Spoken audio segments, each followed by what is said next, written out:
Hello, everyone, and welcome to another episode of the Deadhead Cannabis Show. I'm Larry Mishkin of Mishkin Law in Chicago. I'm here with my co-hosts today, Jim Marty and Rob Hunt, who I will stop and say hello to in a minute. If you are tuning in today, if it's your first time or you've been a long-time fan of the show, this is the one you do not want to miss. We are very, very honored to have as our guest today David Gans. David co-hosts Tales from the Golden Road with Gary Lambert on Sirius XM on Sunday afternoons. He wrote a book called Playing in the Band, which if you haven't read a copy of it yet, you don't really know as much about the Dead as you think you do. He is a musician and does lots of cool stuff. And we want to really maximize our opportunity here today to speak with David Gans. So let me quickly bring in my co-hosts, and we're going to dive right in, and hopefully you will all find this to be as exciting and interesting as we do. Jim Marty from Longmont, Colorado. How are you, sir? Very good. Yep. Got lots of things to talk about. We're very happy to have you. We love Tales from the Golden Road.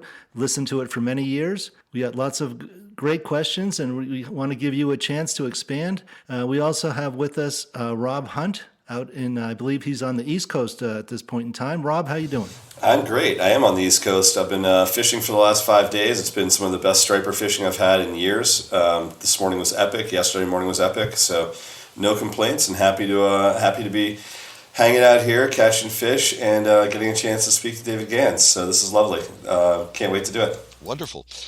Well, David, thank you so much for taking time to be on the show. As we were saying to you at the beginning, we know every Sunday you get to sit there and listen to stories from Grateful Dead fans, and today we want to, have the opportunity to hear your story.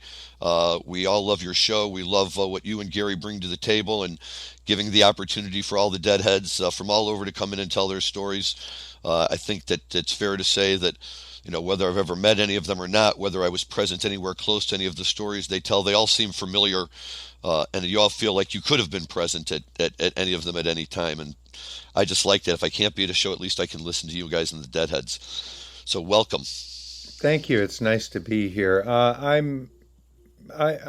cannot believe my amazing good luck at the gigs that I've gotten in this Grateful Dead world, and the Tales from the Golden Road it's just insanely fun, and we get so much wonderful stuff. And as you said, a lot of it feels familiar, and it's like people that if you don't know that person, you know somebody just like them. And it's also great to connect with all these thousands of people that we've shared spaces with over time. It's like you can meet somebody in this culture and start comparing notes and realize you've been in the same venues, we were all at the same shows and stuff like that.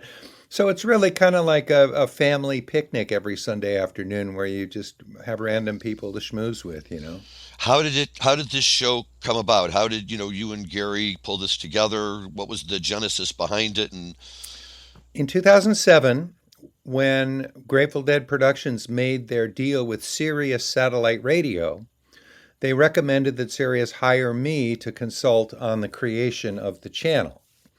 So I went to work with them, and a lot of it was really simple. Of course, we have complete concerts 3 times a day, and we'll have a This Day in History feature and stuff. So we started, and then I spent a lot of time stuffing live concerts into the library at the first couple of months. And I think we went live in the fall of 2007, and in January 2008, they said, let's have a roundtable program. Let's have a discussion show, maybe like once a month. We'll get a couple of experts in and pick a topic and do something in depth. So we did our first one, I think it was in January 2008, and we invited Eric Christensen, who's a colleague and friend of Gary's and mine from out here in San Francisco, who had just done a documentary on the Trips Festival. And we had a great time, and we talked with him, and we opened the phones, and we started getting calls and stuff, and our bosses all just went nuts. It was like, oh, this is great. Let's do this every week. And Gary was the perfect guy to bring in. I mean, we've known each other since the mid-'80s. We've worked together on broadcasts, live broadcasts on KPFA over the years and stuff, and I knew him, and I knew he'd be a perfect co-host for this. So really, they thought it up, and it sort of defined itself after that. We just throw the phones open. We invite guests in, but we very rarely do anything like trying to guide the discussion. Like today, we're only going to talk about this. That just doesn't seem to work with a loose crowd like this. So we just open the phones and see what happens. And you never seem to have any trouble getting your phone lines full. I have occasionally had moments of dread where I thought the lines are going to dry up before the show ends, but it has never happened. We've come close, but it has never happened. Yes, I called in there one time from New Orleans when a Grateful Dead show got postponed. If you probably don't recall, it was a few years ago. I don't remember the specific call, no. No, it was a Dead and Company show got postponed. I forget exactly why. New Orleans. Mm-hmm. So this is really like a labor of love for you guys, isn't it? I mean, do you ever get bored going to work, or is it just another week of fun stories? I haven't been bored in 50 years. Fair enough. Labor of love implies that we're not getting paid for it. And of course, we're getting paid for it. Not hugely, but we're getting paid for it.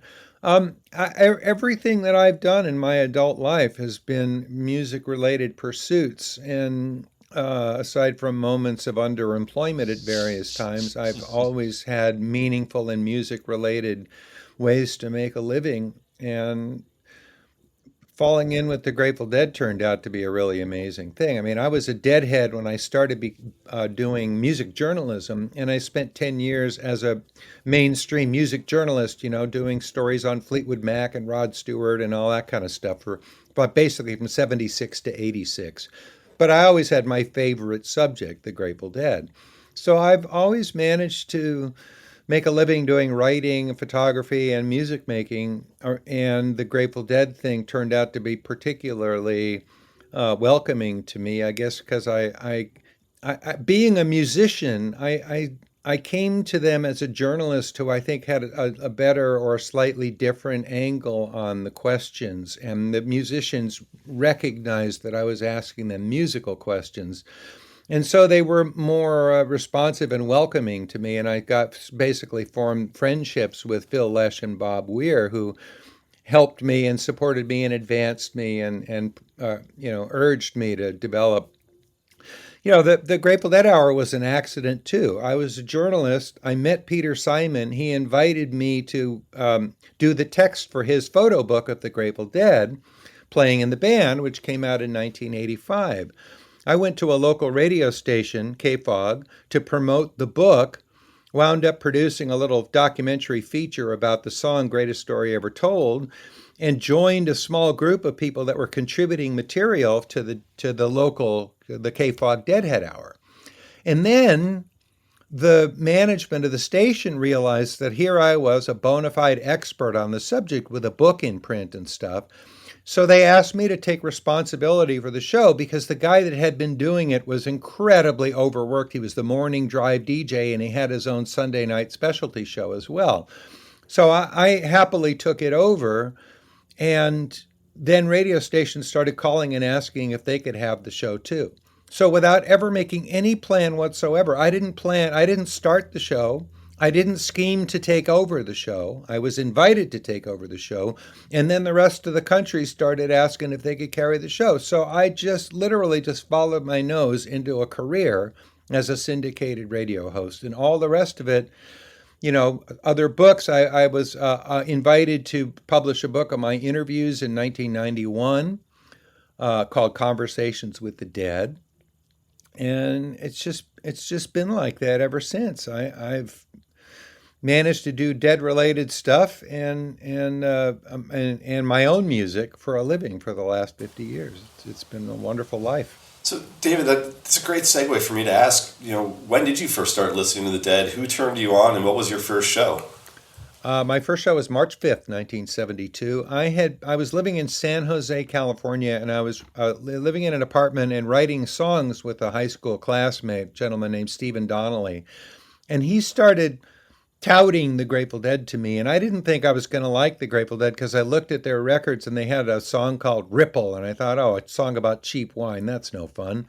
And then they had a song called New Speedway Boogie, and I didn't think I was particularly a fan of boogie. And then they had a lot of songs with blues in the title, and I wasn't really a blues fan. I was kind of into the LA folk rockers, right, like Crosby, Stills, and Nash, and I was into the Beatles and Jackson Browne and all that. So imagine my surprise when I took a heroic dose of acid and went to Winterland on March 5th of 72 and got my brain ripped open by all those amazing songs. So I was a goner immediately. I went home and started buying the records and listening to them, and then when the Dead came back and played again in the summer of '72, we went to 4 shows in 5 days. But it completely revolutionized my appreciation of how music works and what you can do with music. I became an improvisational musician in the wake of learning how the Grateful Dead's music works. And I found a bunch of guys in Berkeley that I could have conversational jams with. And so that's, I've been doing it. I always wrote songs, and I have been writing songs since 1969. But I started playing more in this Grateful Dead mode of being very eclectic and open-minded and loving songs from all kinds of sources, and then stringing them together with improvisation. My explanation of what the Grateful Dead do that is unique is that they give equal weight to composition, interpretation, and improvisation. So they treat cover songs like Morning Dew and stuff like that, they make them their own, right? So you think of it as being part of the Grateful Dead's repertoire, even though it came from somewhere else. So they give equal weight to their own songs and the songs they brought from other people, and they jam to link them all up. And that's a very different way of making music and presenting music than the usual concert thing where the band comes out with it, 2 big hits and a bunch of high energy set, and they play one quiet song in the middle, that the audience patiently puts up with, and then they go back to a big blasting end, right?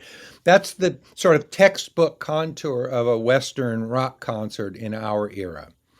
Well, the Grateful Dead said, fuck that. We're going to do 10 ballads tonight. We're going to have a rocker at the beginning and the end, but in between, we're going to wander around and see what happens. And they were going to take our time between songs. We're going to light cigarettes instead of, yakking at the audience and telling them how much we love Peoria, that kind of thing. So Jerry Garcia in particular and the Grateful Dead modeled this absolutely no bullshit performing style. And once I got hooked on that, I just couldn't go back to that other way of doing things. So, 72, what a great year to get on the bus. Yes. I know.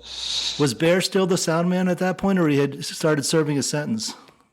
I have no idea. I didn't really start paying attention to what was going on inside that world until some years later. I was just a fan at a great distance. I mean, I know he was around because he very famously fell off the stage at the Oakland Stadium in 1974. So I think he'd gotten out of jail, but I don't think he was the front of house sound guy at that time. I joined the staff of BAM magazine in 1976 and as a music journalist, and was immediately given the Dead Ahead column, following what's going on in the Dead world and posting news about it and stuff. And that's when I started going to the office and hanging out and meeting people. And that's when I started doing interviews with band members, which led to those relationships and stuff. But in the beginning, I was just buying a ticket and going to the show, and I had no idea that I was about to enter an entire parallel universe full of amazing wonders. Yes, that's great. Can you expand a little bit more on that, on when you first started to meet the band members and how you developed friendships with them? Well, when BAM asked me to take over the Dead Ahead column, I started going over to the Grateful Dead office. I would call the office and talk to Eileen Law, who was the Deadhead's liaison with the band and stuff. And I'd just go over and hang out, and they would give me the press releases with the upcoming shows and things like that. And I don't really have a strong memory of it. And again, I was just hanging out and having fun and trying to make connections, but I didn't have any kind of program of making myself part of that thing. I just wandered in and hung out. I for my first interview with a band member, I think was with Mickey on the phone. He got in a car accident and broke his collarbone in mid '77, so they had to cancel some shows. And I interviewed him on the phone. And then in August of '77, I went to LA to interview Bob Weir while he was in the middle of making his second solo album, Heaven Help the Fool. And after that, I had his number and we stayed in touch, and I'd go hang out with him here and there and did other stuff. In '81, Blair Jackson and I interviewed Jerry over two days in the spring, one day in April and one day in June, and that for a cover story in BAM magazine. And that interview also wound up in Conversations with the Dead. And I also interviewed Phil Lesh, which was a rare thing. He didn't do a lot of press, but in 1981 he sat for an interview with me, and that was one of those moments when, like, he got it immediately that I was a musician and that I was coming at him with more intelligent questions than the stuff he was, used to getting, I guess. So we also connected, and he invited me up to his house to talk about music. He wanted to show me the conductor scores for some orchestral pieces and stuff. So, hell yes, I'll come up. It was like spending a day with your favorite college professor, right? So I became friendly with Phil and started hanging out with him a little bit. And this was when he was still single. He started going out with Jill in '82. So it just, I was there. I was part of it. I was getting free tickets to shows and stuff. But Well, I love that. It seems to me that, every time I hear somebody who has a connection to the Dead family, even Big Steve described his initial meeting. I just showed up. I was there. I was talking with people. And the next thing I knew, I had found a place and I was in and I was, kind of part of the group. And I like that kind of organic way that, either you're on the bus or you're not, right? Either you get there and it's the type of people you want to be with and they want to be with you, or it's not. And if it is, then, good for everybody. You just kind of find a way to make it work. it's been said, Dennis McNally and others have noted that the Grateful Dead is very much an external manifestation of the inside of Jerry Garcia's head. And that a lot of decisions were made on Jerry's instinct, and some bad decisions were made on Jerry's instinct as well. I, of course, believe that inviting me into their world was a very smart move on their part, but others have had differing opinions on that. But it was that kind of thing. They hired people not necessarily on a whim, but on an instinct. And Jerry once told me that too in an interview up at Phil's house in '83. He said, just hang out, man. If one of these days you'll find yourself handing somebody a wrench and then you'll be on the team. It's that kind of thing. And I found my niche, which wound up being at arm's length from the Grateful Dead. I mean, I never worked for them. I never had a job in the Grateful Dead organization. I contracted with them on lots of things. I worked on New Year's Eve broadcasts and stuff. And I had a licensing agreement with them to do the Grateful Dead Hour. But I was never an employee there. And that kept me safe through all kinds of weird bullshit, and layoffs and all the other stuff. Like after Jerry died and they downsized the company, I kept my job because I wasn't being paid by them. I was doing what I was doing externally. So I found my niche, which ironically led to my spending less time on the Grateful Dead scene. Because when I started doing a radio show, producing it in my home studio in Oakland in the late 80s and early 90s, producing a radio show was a full-time job. I had a 8-track tape recorder and a giant mixer and a bunch of stuff, and I was mastering material on reels of tape and then performing the reels of tape onto the 8-track and all this amazingly complicated shit you had to do in those days, and then doing a mix down from 8-track onto a 2-track and then duplicating dozens of copies of the show to send out. So I couldn't go on tour and see Dead shows because I was stuck at home making the damn radio show. So now, wait a minute though, now I can do my radio show anywhere. I produce it on this laptop that I'm using to talk to you guys, and I can edit my show on an airplane. The only time I need silence is 5 minutes a week to do the voiceover work for the Grateful Dead Hour. All the rest of the work I can do on my laptop with the tools that are in there. So now I could tour, and I do. I mean, I haven't gone out and played a gig in a year and a half, but for the last 20 years, I've been a touring musician, and because it's possible to produce the radio show anywhere. So all of my ways of living have converged into a manageable flow of all this work and somehow get the mortgage paid. That's all I ask in life. So, for many of us, certainly for me, the the Grateful Dead Hour was, the show that we waited for all week, because that was at the time, before there was Sirius XM and before there was the internet and before there was all sorts of things. That's where we would go to wait and to hear what Dead songs were going to be played. And I always used to laugh because it reminded me when I was even younger, and on Saturday nights I wanted to stay up late to listen to Don Kirshner's rock concert, because I would always hope that, oh, he's going to play this song from somebody I've been listening to, or that song from somebody I was listening to. And but it was the same thing. Now, of course, like you say, I can go on my computer, I can pull down any Grateful Dead show that's ever been played anywhere, anytime. But, for the time what you guys were doing, and even still now, I don't know about you, but I always go on a road trip and I bring along all the CDs and everything that I've been meaning to play and listen to, and I figure I'll have lots of time. I turn on the Deadhead channel, and I find that I enjoy more the surprise of waiting for what they're going to play, as opposed to putting on a show where I know what I'm going to be listening to. I understand that feeling. That's another one of the synergies of my life, is that I would stuff my phone full of Grateful Dead concerts and audition material for my radio show while I'm driving from gig to gig on tour. And so now I haven't driven to a gig outside the Bay Area in a year and a half. So my extended listening time is limited nowadays because I'm not in the car for long stretches.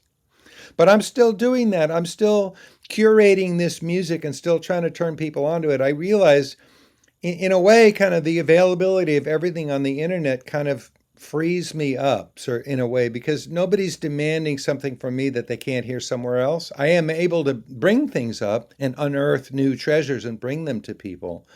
But it doesn't have the urgency that it had back in the day you're talking about, when I was like one of the primary sources of new stuff.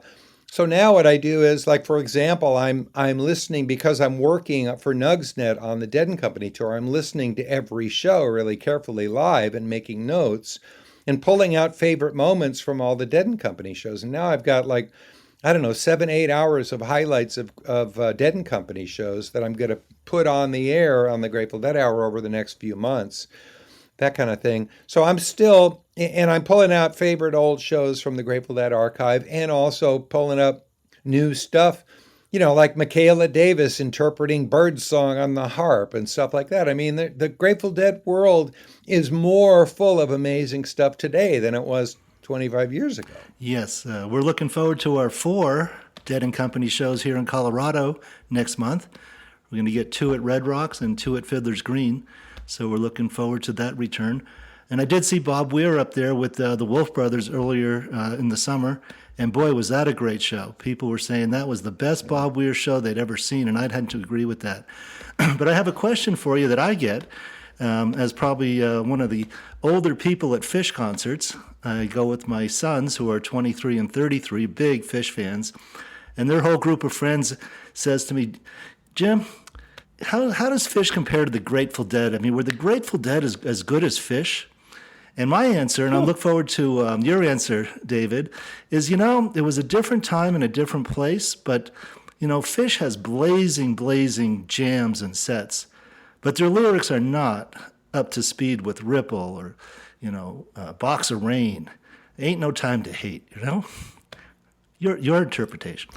I'm not really qualified. I've listened to a little bit of Phish, but it was one of those things. My life as a Grateful Dead curator and a musician in my own right has meant that I don't have time to pay attention to much of anything else. I mean, in my private life, my wife and I go to theater, we go to movies and stuff like that, but I don't have time to listen to anything else beyond the stuff, like I saw Phish live once. I agree. What I've heard of their songwriting doesn't impress me that much, but what I've seen of their discipline and their development of their own unique language, I mean, they followed the model of the Grateful Dead in a certain way and made a culture of their own and a music of their own that takes into account different sources than what the Grateful Dead. The Grateful Dead were a folk rock band that turned into a psychedelic band, that turned into a blues rock band, that turned into an arena rock band, blah, blah, blah. Phish began kind of combining Frank Zappa and funk and stuff like that. So their roots are different, but they did the same thing of creating a common language that they speak that includes gestural stuff from the music and references to their own musical history in this exactly the same way the Grateful Dead do it, but it's like the same kind of syntax with a different vocabulary. And I can't judge Fish because I haven't spent nearly enough time listening to them, and that's just the fact of my life. So I recuse myself from the Fish sucks discussion by saying that I have a total admiration for what they've done with their music and building their culture, and recognizing that it's similar but different from this one. Yeah, so I'll jump in for a quick second. I mean, you bring up the Grateful Dead culture, and you bring up, like meeting Eileen Law back in the day, and I'm guessing that was probably at Front Street when you did it. No, at the Dead office. At the Dead office. Got it. Okay. She was in the Dead office at 5th and Lincoln, not at Front. Got it. So it was when you think about like the way the Grateful Dead organize themselves or disorganize themselves between having all these different entities and Ice Nine Publishing and Round Records and all the other things that they did, and you think about how other bands have tried to emulate that. Like, do you think that the Grateful Dead way of doing things had a profound impact on other bands that came after them to say, okay, we can actually control our content, we can actually be masters of our destiny without being slaves to a record company? That if we get this thing right, we can actually keep this huge group going. And also, did that contribute to sort of the pressure that Garcia felt towards the end of having to keep this many people on the road and working? That for me, it's some of the great ironies. You just had that's a separate question. Well, one at a time then. Well, yes, Jerry felt a ridiculous, tremendous weight on him. I think he was the tent pole of an immense circle of people, and the weight of it fell directly on his shoulders. There were the dozens of people that were directly employed by the Grateful Dead, another several dozen people that were contractors and partners of the Grateful Dead, hundreds of people that they did business with in supporting and going out on tour and all that stuff, and then thousands and thousands and thousands of fans. So hearts and wallets would have been broken if the Grateful Dead stopped.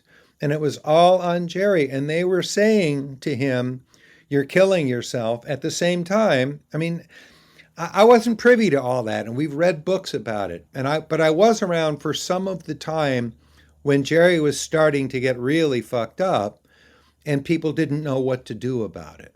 And I think there's a lot of deeply conflicted people who recognized that this cash cow was killing himself, and everybody watched it happen with varying degrees of effectuality, I guess. I mean, nobody could stop him. Nobody could get Jerry to clean up his act, right? So they cashed the checks, they did the gigs and stuff. And I think there was a lot of really, really deep emotional conflict among people all through that time. The other question, the earlier question, hell yes, there's dozens of bands that model themselves directly on the Grateful Dead thing. They invented this. And by the way, the rest of the music industry came around to the Grateful Dead model because the Grateful Dead never organized themselves around selling records, which the rest of the music business did. In the classic era, when I was a music journalist, musicians would make bands and then they make records, and then they would go on tour to market the records. They would do in-stores at record stores, but they'd go out and they'd play gigs to get people to buy their records. Now, you give away the record to get people to come buy a ticket to the gig. And nobody's buying music anymore, so you have to go out and play gigs to make a living, which was the Grateful Dead's way all the way. But the rest now, that's, like Steely Dan will do we're doing an all request tour. The Eagles can't go out and play the same exact fucking show 15 times and expect anybody to go more than once. The Grateful Dead built a model that's the opposite of that. You want to go to every show you possibly can, and you'll buy the record to help them so that they'll feel inspired to make another record. But the records don't drive that thing. The live music does. And that's where the rest of the business came around to. But in the immediate wake of that, Fish is a great example. Later than that, along came, Mo and Widespread Panic and Spin Doc, all the Horde bands and all that stuff. I was hanging out with Mo. I played gigs and stuff with Mo in the late 90s. And they were doing a thing that was very specifically modeled on what the Grateful Dead were doing. They had relationships with their fans. They were doing community building things.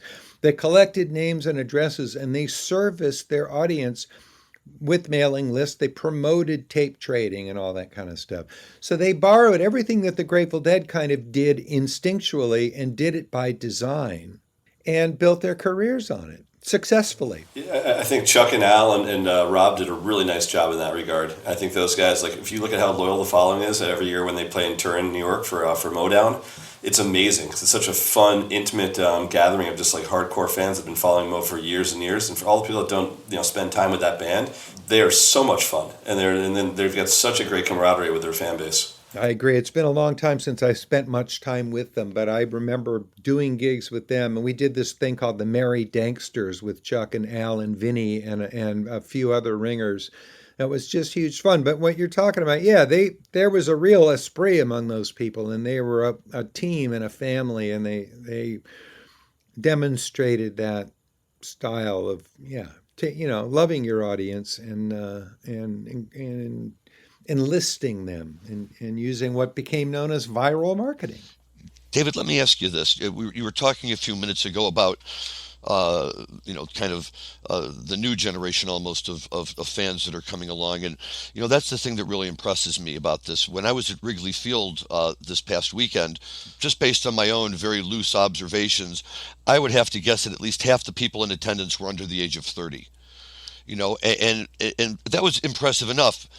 But it wasn't just that they were attending the show, right? They were dressed like deadheads. They danced like deadheads. They smoked and dosed like deadheads. They smelled like deadheads, right? The great unwashed masses, as my mom used to always call us. They knew every word, every song, and they knew the cue lines, headlight on a northbound train. Right. This is my kid's generation. I never listened to anything from my father's generation. Nothing at all. He's got Broadway shows and Tchaikovsky and all of that, and it never had any interest for me. But my kids, when they were younger, they hated it because I made them listen to it so much. Now, every time I turn around, a CD is missing, a vinyl is missing that they've yanked out because they want to go listen to it. It's wonderful. I go to shows with them. We have a great time.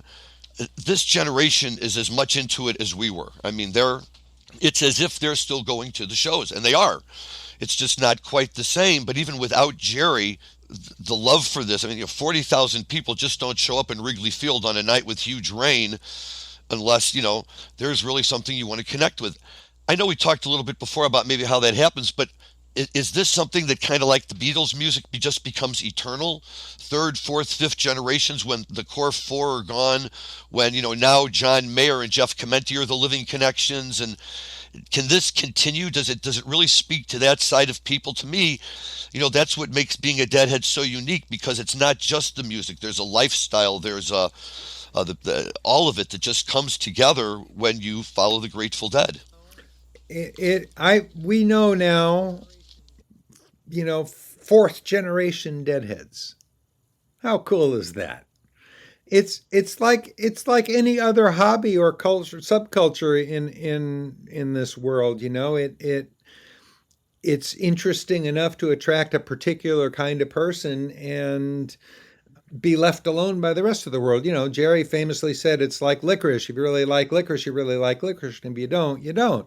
That's fine. Leave us alone to do our thing. But it's attractive enough. I used to think back in the 80s when MTV did a Day of the Dead in 1987, around the time that In the Dark came out. And they sent camera crews out, and they were promoting the party in the parking lot. They never got to talk about the music. Stephen Marcus, who was running Grateful Dead ticket sales in those days, I interviewed him for my most recent book, This Is All a Dream We Dreamed, and he thinks that was the beginning of the end for the Dead. When people were drawn to the party and the drugs and all that stuff, and were not indoctrinated or exposed to the music, and the thing that was the driving force for us, the rest of it grew up around our love for the music. But then, of course, as is the case with any kind of attractive scene, people came to it for the scene without regard to the music. And so the tail began to wag the dog in that sense.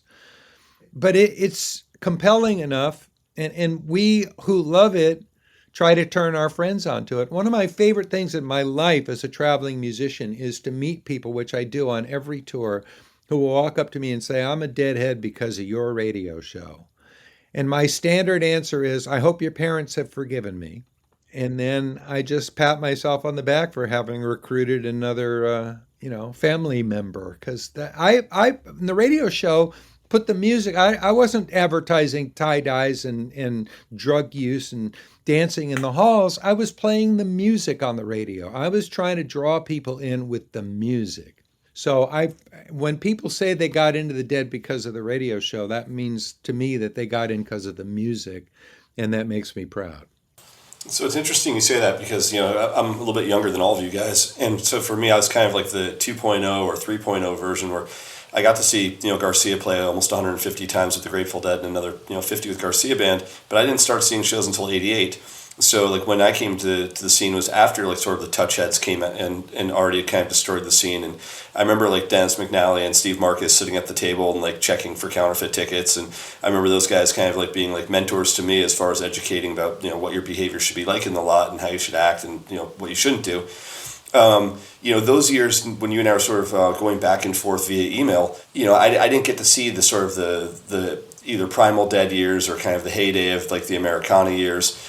But I did get to see, the later years, which I know a lot of people sort of dismiss as, not really the best period of the Grateful Dead. But that was the only Grateful Dead I knew, was 88 to 95. And I'm wondering if, like, as you think about it and you turn people on through different eras, to Larry's point, did you see a change in kind of the evolution? Did you see a change in how people interpret it? Because, I think that I probably looked at the Grateful Dead in a much different way post Touch of Grey than kids did when they, saw it like post like Magoo's Pizza.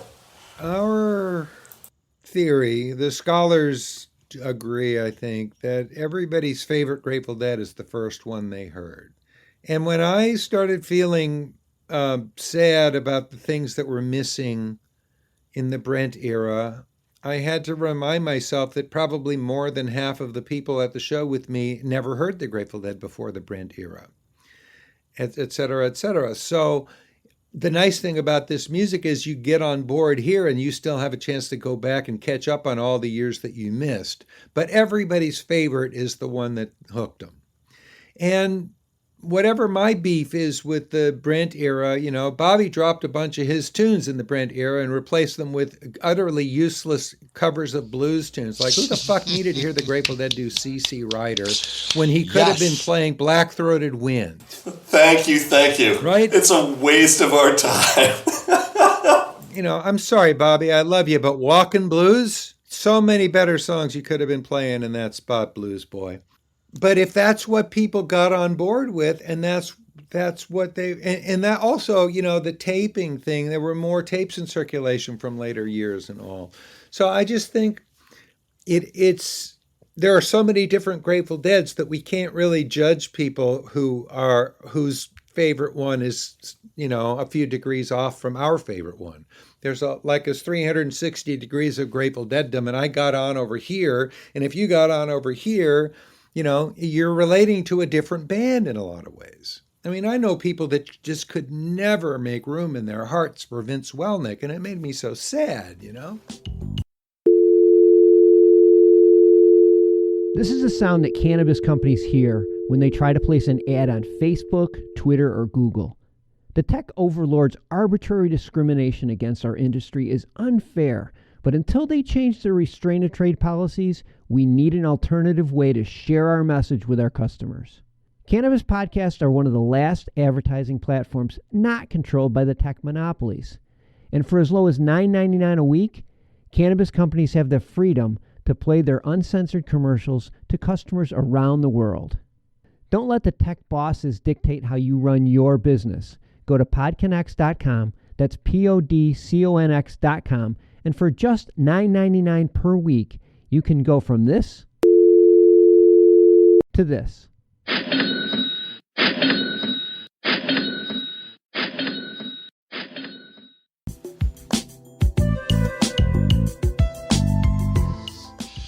I love Tomorrow Never Knows. I was so happy when they started playing that with Vince. But, what you say, David, is so true. And even to the point now where the kids, my kids, who are getting on the bus through Dead & Co., to them, John Mayer is the sound of the Grateful Dead.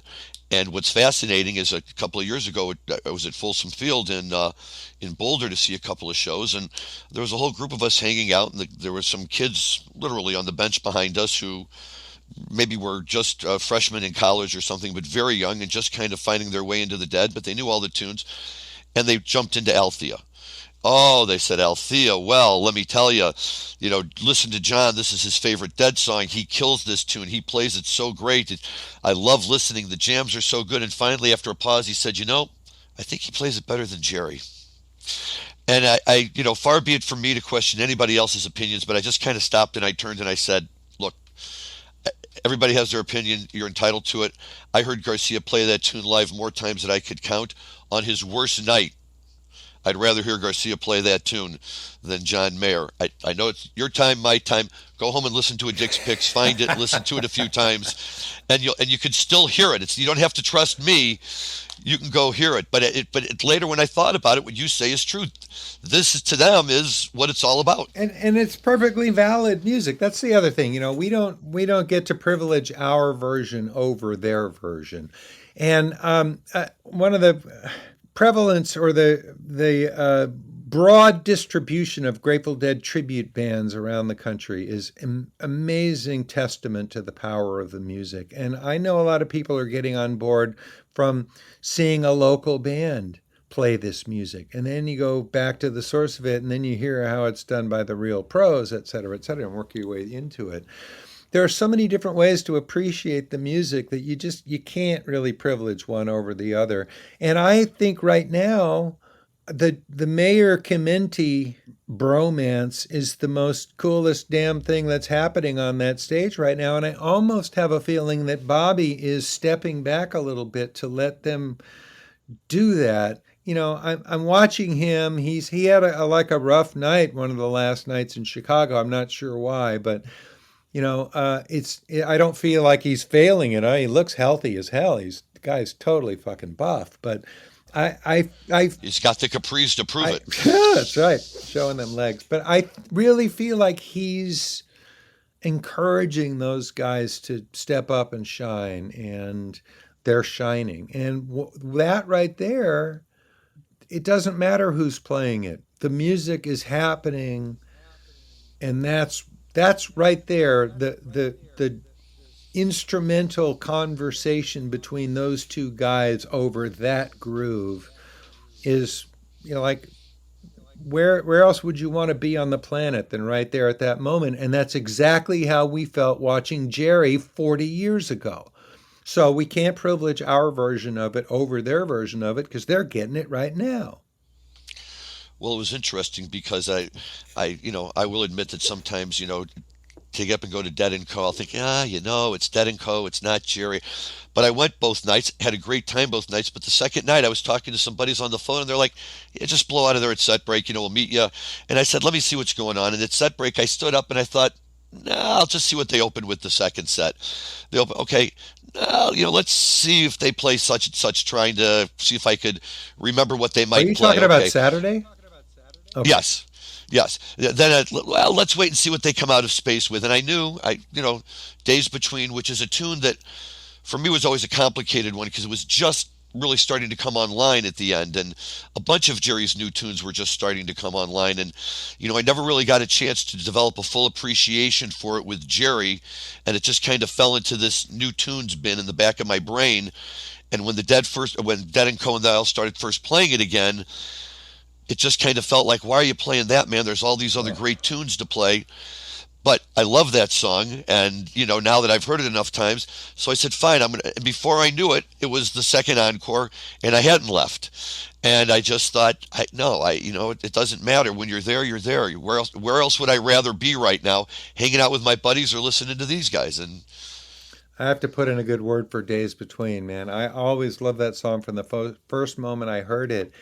And I started performing it a couple years ago. I'm in an occasional trio called Fragile Thunder with the harpist Anella Lauren and a slack key guitarist from Hawaii named Stephen Inglis. And when 2 or 3 of us have gone out and played, Stephen sings Days Between. And I've had, on a dozen occasions, had this amazing, profound experience of standing behind him, accompanying him while he plays that song. And it's one of the reasons I love it so much is that it's our story too. We were along on a lot of those And whatever event or venue or pose any given line in that song conjures up for you, some of them will be similar to the ones they conjure for me and what the band themselves saw, right? So I started doing that song myself in my solo show a little over a year ago, and I found myself in tears doing it a number of times. It's just so deep, and it's, again, because it's our story too, it made it even easier to sort of get inside that song and inhabit it, because it felt like us. Yes, and for our fans out there who may not be as familiar with that song, we grew into our shoes. We told them where to go. And that has 4 verses, and each verse is a chapter in a man or a woman's life. And it starts out with old age and then goes back through the whole life. And that's what that song is about, according to my Grateful Dead lyrics annotated.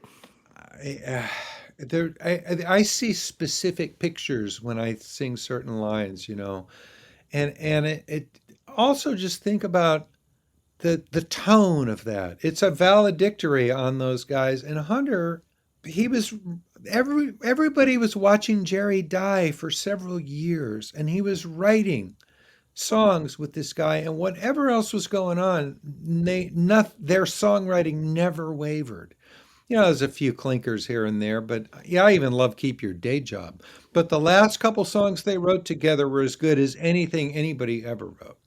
And that is the sorrowful tone of that song, And So Many Roads, coming out of a guy who was 53 and looked 75. That's deep shit. And for Bob to sing that now, it's important that he sing that now. Yes, I agree. Yes, I love that song. But to jump to the other extreme, I'm really tired of Lost Sailor. What? Seriously? It's so it's so slow. I missed that song for years. That was one of the songs I bitched about when he stopped doing it. I like the fact that they would do Saint of Circumstance, which is a great song on its own. And it was particular coming out of, sometimes they would do Terrapin or Saint into Terrapin, which is a fabulous pairing. But I was bummed when they stopped doing Sailor, and I'm really glad they brought it back. So I'm curious as to why you don't like it. Okay. It's just that it's very slow. He's a lost sailor, been too long at sea.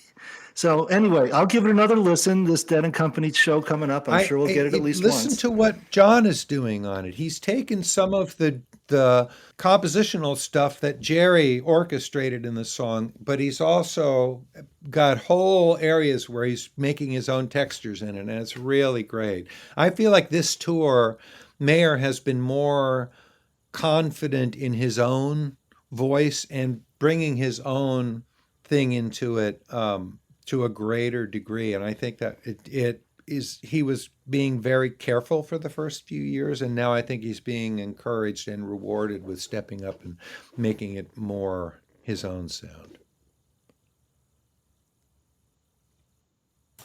So I think it's interesting. We're talking about some of the ballads that Garcia used to play, and obviously, So Many Roads and Days Between, with its haunting alliteration that happens in that song, and even some of the other ballads, I think for my era, were some of the best things that happened to the Grateful Dead. And one of the things we're going to talk about today is how a song like Standing on the Moon really from 1991 forward just kept getting better and better and better until ultimately by 93, 94, despite how they were playing in a lot of other parts of the show, some of the Jerry ballads would just be exceptional. So I don't know if you've got the Boston Garden, I think it's 925 93 queued up, but maybe play just a quick little bit of that just to kind of talk about on the other side. The one I studied was 926. 926, thank you. Yeah, pardon me, 926, 93, it's exactly right. Don't switch shows on me now, boys. It was 6 nights at the Boston Garden after 6 nights at MSG. Yeah, it was an 18-show fall tour. Yeah.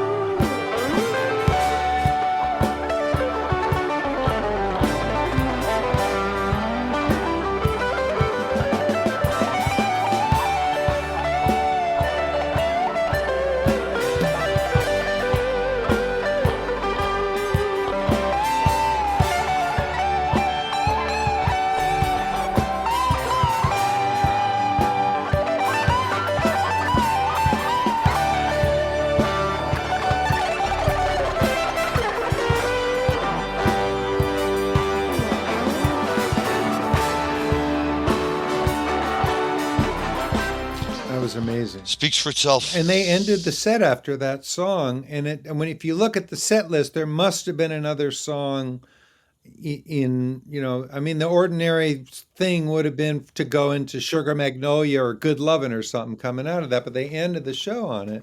And even with that horrible sounding guitar that Jerry was using in those days, he played his butt off on it. I mean, I listened to the show yesterday in preparation for this conversation, and it's distressing in a way to hear it. I mean, he's fumbling the lyrics a lot. I mean, he's an impaired guy.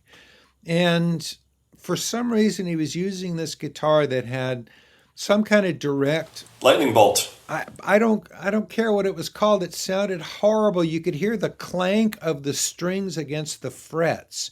The bit you just played, he's playing this big, overdrive guitar, and it sounds really great. But even then, you can still hear this horrible little thin sound underneath the notes. I can't imagine why he liked that tone. And also 93 was one of those years where he had like a few beautiful, bright stretches, but there was a lot of really sad stuff. Like I was the Cal Expo, May 93, obviously, is like a peak. Yeah, I was there. For the era. And then there was a couple of nights out in the Midwest in June that I liked enough to play both of them on the radio over a couple of years. But there's just a lot of just kind of shaky jar going on, and you hear a ton of it in that show, unfortunately. So, David, one of the things that, we've talked about on our show from time to time is I just saw Fish at Deer Creek. My kids love it, and for me, it's a good way to make a connection with them. Trey is now the same age Jerry was when Jerry died. Wow. And, Trey is clean and going strong. And, the thing about that, they make a lot of it in the Fish community, Fish 1.0, 2.0, is that whenever that break was, and I assume it was between 2 and 3 or whatever, when the band just said, that's it, we're done, it was this, I think they saw the same kind of thing happening with Trey and his issues with hard drugs. And they just stepped away and said, we have this community, but we have to look at the future, and we can't do it without. And they did it, and we're all very grateful, I guess, especially the big Fish fans, that Trey is around so lively. One of the things you said about Jerry was whether he wanted help, and I just think of this bit in Big Steve's book about how he was there with Jerry when Jerry was going through the detox and through all the craziness in the hospital or the rehab center, and he was the guy who was there with him. And then when it was finally time for Jerry to go home, a group of them got in the car with him. They drove him home, and Steve started to go in the house with him, and he said, no, I'm fine. I'm going to be on my own tonight. I don't need you. And Steve tried to go, and he wouldn't have him. And he said, we all knew he was going back in the house to start using again. And is it maybe just that there was nothing anybody could do with Jerry, that he just set himself down a road where there was no recovery? John McIntyre once told me that Jerry was both the smartest and stupidest person he'd ever known. I think, and we saw it. I mean, he was an amazingly resilient dude. And even at his most fucked up, he was articulate and he was present. He never lost his marbles, but I don't think he ever had a certain kind of spiritual backbone or moral backbone or something. I mean, I think he was a self-esteem case. I think he's a guy who maybe had a bit of imposter syndrome behind this being this incredibly, being the most important thing on earth to a few 100,000 people can put a pressure on a guy.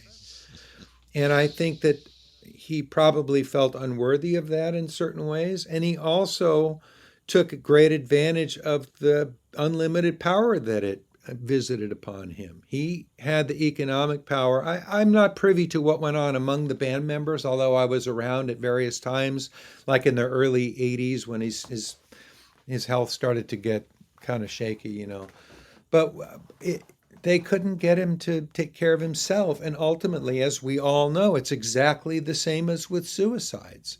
You cannot blame anybody but him. And it's a form of suicide. Right. I got it. Yeah. Wow. So I know we only have you for a few more minutes. You've been incredibly gracious with your time tonight. So I'd like to ask just a couple rapid fire questions if I can, and then if it's possible, can we listen to a little bit of your music as well right afterwards? I sent some over. Awesome. Okay, so fun rapid fire questions with us tonight. What's your favorite Dead song? Dark Star. What's your favorite lyric? Could never narrow it down. Once in a while, you get shown the light in the strangest of places if you look at it right. You ain't going to learn what you don't want to know. Nice. Scarlet. One from each guy. Excellent. Black-throated. And what was your favorite year? If you were to pick one year, what would be the one you'd listen to? 73. Awesome. So like because it's smack in the middle of the 3 best years. yeah. And it's because it's like 72, only there's a bunch of new songs for them to play with. Weather reports and Wave That Flag. And it's better than 74 because they weren't burdened by the wall of sound. And there's no such thing as a bad 1973 show. And they had the Great China Rider transition jam that's totally different than any other year. It's just a much different. And it's the year that introduced Eyes of the World and Weather Report suite. Weather Report came on later in the year. Every new song, because they were so good at not repeating themselves, every new song or major composition the Dead brought in expanded their harmonic and rhythmic horizons into some new region that they could explore. It's like, in a way, it's like another peninsula of musical style, and then they'd figure out a bridge from that peninsula over to that one. So they're crossing and blending styles from all these places. So every new song, think about Eyes of the World. That rhythm is different. It had that sort of major 7th scale that was used rarely in the Grateful Dead world, and then along comes Let It Grow or Weather Report Suite, which became another one of those beautiful, enormous, extended Jerry excursion things. So it's just a great year, and the telepathy, the fingers on a hand thing. Those guys were all in it together. The 5 of those guys, 6 of the 5 of those guys, they were all completely listening to one another. And the sound is also uncluttered because there's no string pads and there's no second drummer and there's none of these confusing factors. You can recognize each instrumental voice and you can hear what each person is saying in the conversation. And they're all fully engaged in it. And all of this raving about this one era is not meant to denigrate any other period of Grateful Dead music, but it's just the clarity and focus and level of inspiration and general health of the Grateful Dead in 73 is remarkable. And then two more last questions. What's your favorite venue to see the Grateful Dead, and what's your favorite venue as a musician to play? My favorite venue to play as a musician is probably any living room full of people. I love house. I've played big venues, and I love playing clubs and stuff. But I really like playing in a house concert that's well attended, where everybody is in the room to hear me play, and you can make eye contact with everybody in the room. There is nothing like that experience. My favorite venue to see the Grateful Dead would have to probably be the Frost Amphitheater.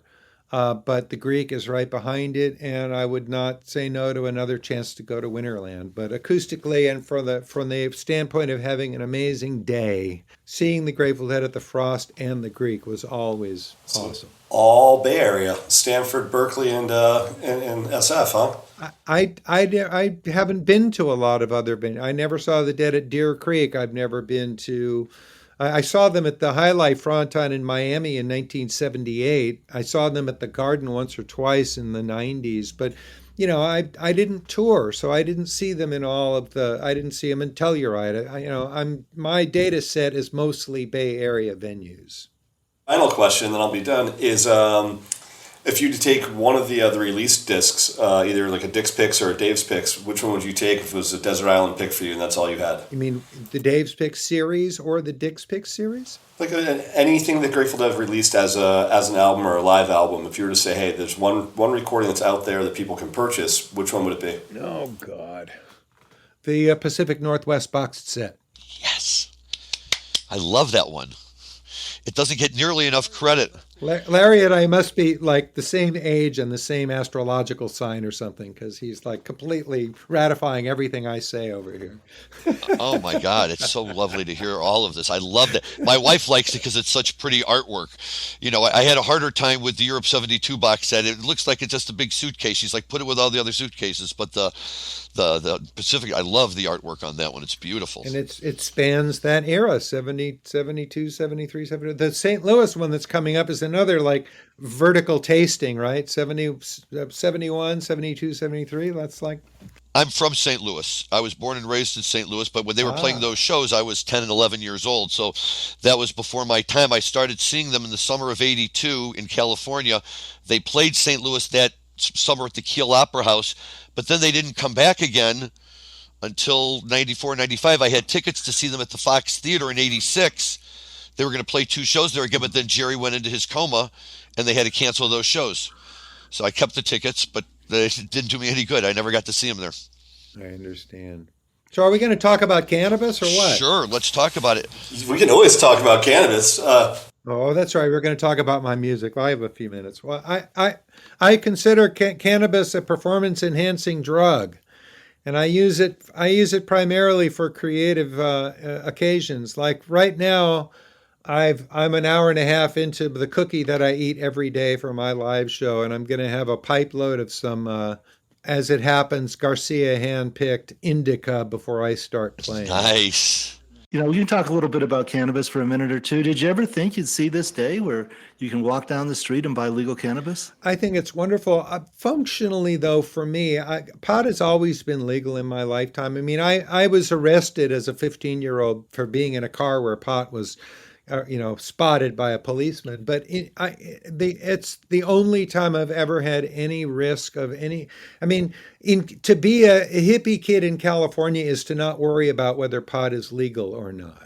So it's different for me in that sense. Like the difference between then and now is much greater in a lot of other places and a lot of other cultures and age groups. But fuck yeah, it's great to be able to get on my bike and ride downtown and pick up, a jar of some new strain I've never had before. My wife grows a plant in our backyard every year, so I don't really have to pay for pot either. I buy edibles for the fun of it. So here's my question. Please settle an age-old argument. When Jerry was playing, when the Dead were playing, and Jerry would turn around and walk back to his speaker, was he smoking a cigarette or was he smoking a joint? People smoked pot in that world on that stage. I know Phil did, and I know Mickey did. And I'm assuming Bill did, but the ones that I spent time with that I know were pot smokers were those guys. Bobby, less of a pot smoker. I think Jerry smoked pot all the time, but I don't know. So I'll give a quick shout out to the guys from Holistic who produce Garcia's Handpicked. And where you live, it's my buddies at NorCal Cannabis in Santa Rosa that grow the majority of what Holistic sells as Garcia's Handpicked. See, I know nothing about their scene. I had been waiting for a local outlet to carry it. There was no place on my side of the bay that had it until recently, so I just went down there and I said, "Give me the dankest indica you've got," and they gave me something called peanut butter souffle, and I really like it. But I've got between my wife's backyard pot and little bits that a trimmer friend of mine gives me from time to time, I never have to go down to the store and buy pot. I just smoke what's put in front of me, I'm lucky that way. Right. Well, I had the unique opportunity, David, to try to negotiate the transaction with Trixie and Annabelle prior to Holistic getting it. Wow. So John Blaufarb and I spent a lot of time together, and Mark Allen from Red Light and I spent a lot of time together trying to figure this out. Uh-huh. And we went about a year and a half, and then I started working with the guys over at Roar with Bernie and Sherry and Greg, trying to get the Grateful Dead on board as well. Ultimately, the transaction didn't work out, and about 2 years later, they ended up going a different direction with Holistic. But a terrific group, and it was a great way for me to get to know some great people. I know nothing about any of those things, but I wish there was a way for me to become like an endorser or something. I'd love to be like a spokesman for the dankest indica they can find. We can help with that. By the way, if you want like a strain, like the Gans strain, I'm sure we can speak to some of the right people to make sure that somewhere in NorCal you've got your own strain being grown that's just super sick indica. I used to think I liked sativas better, but it turns out I think the sativas seem to be missing something that I'm getting from indicas. And I don't think I really subscribe to the notion that it's a real duality. It seems to me that strain to strain and batch to batch is varied enough that you can't really predict much of anything. I think that's very true. I would absolutely agree with that. But let me just take it to the next level really quickly while we have another minute or two, because one of the things that was always so central to the Grateful Dead band that wasn't really quite the same. Everybody would get high at any rock concert I went to, but LSD was the kind of thing that was talked about at Dead shows. Nobody went to see REO Speedwagon and did acid. But or maybe they did. I don't know. I hope not. But it always played a role, and certainly in the late '60s when we kind of talk about the Primal Dead era. I mean, my favorite box set is the Fillmore West one from '69. I can listen to that over and over and over again, and you can just hear these tones and these vibes, even the Dark Stars that are playing, that are just Oh yeah. dripping with psychedelic everything. And I mean, By the way, I would recommend 12-12-69 for another batch of dose of that kind of vibe. Dick and I discovered that tape together years ago and both just completely fell in love with it. And it got released a few years ago. 12-12-69. It's on a Dave's Picks. It has that feral, just dripping with psychedelic quality to it. It's at a caution for the ages. so but is it the Dead playing to the acid, or the acid playing the Dead? Is it just, how do the two fit so well together? I don't know how it was with them historically. They sort of famously dosed together and played high, but I know various people wouldn't. Like Bobby wasn't taking as much acid. He proclaimed himself to be naturally high or whatever. And I don't know about in the later years. I wasn't privy to their consumption in any meaningful way. And my own relationship with acid was I stopped taking it in the early 80s because it was not a pleasant experience, and I needed to do some work on myself and become a happier, more integrated adult before I could come back to it. Now I enjoy the hell out of it on the rare occasions when I can find the time to do it. But I stopped dosing at Dead shows because it was my workplace in a certain way, and because of my weird, unique position sort of on the membrane between the inside and the outside, all encounters could be really fraught. So it wasn't a good place to be in a subjective state or a vulnerable state. So I didn't dose at shows. I would dose at safer times. Dan, let's play David's music really quickly here, because I know he's going to have to hop in a minute. So let's play it. We can get some quick interaction with him on that. In the town that still believes in magic, people still buy records in the store. The concert hall is filled with people listening. You don't find that too often anymore. You don't find that too often anymore. You don't find that too often anymore. You don't find that too often anymore. You don't find that too often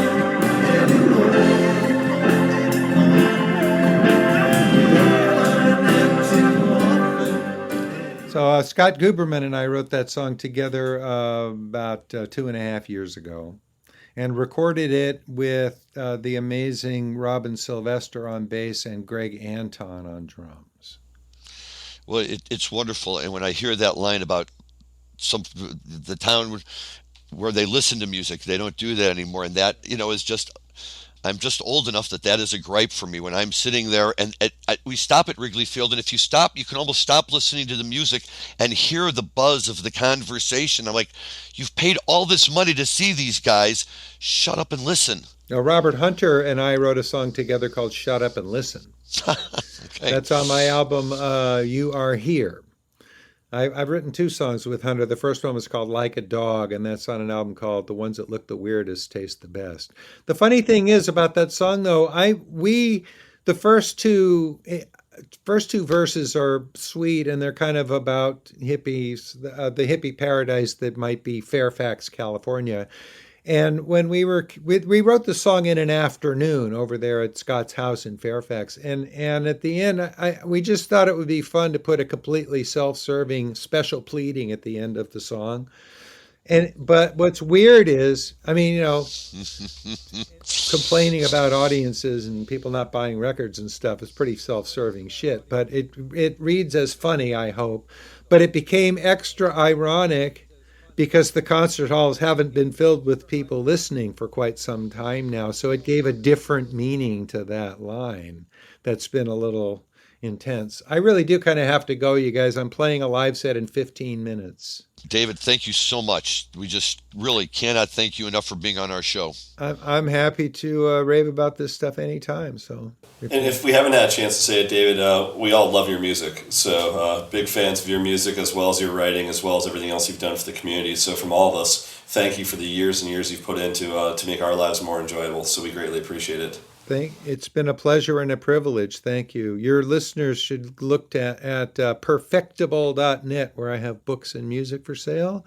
And if you buy a book from me, it'll be signed by one or both authors, depending on which book it is. Okay. Excellent. Thank you all again. Thank you, David. Have a great show tonight. Thank you. Awesome. Be well, you guys. Thanks so much, David.